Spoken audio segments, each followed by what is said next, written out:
shunaqa chiroyli aksessuar yasashni o'rganishni xohlaysizmi? Videoni oxirigacha ko'rib o'zingizga saqlab qo'ying. Bizga shunaqa osnovalar, zanjir, bezakchalari, kolso kerak bo'ladi.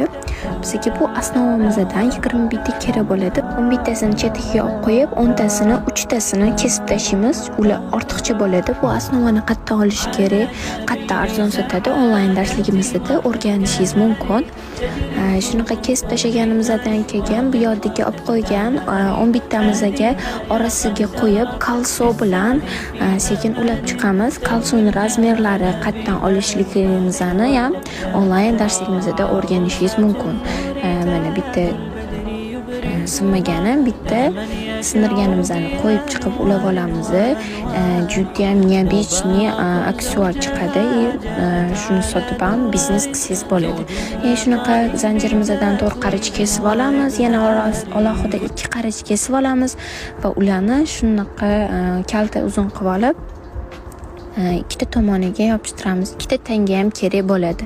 Bularni hammasini onlayn darsligimizda noldan o'rgatamiz. Orasini shunaqa bitta tashab yasab olamiz. Qarabsizki, hozir trenddagi aksessuar tayyor. Bizga obuna bo'lib qo'yishni unutmang.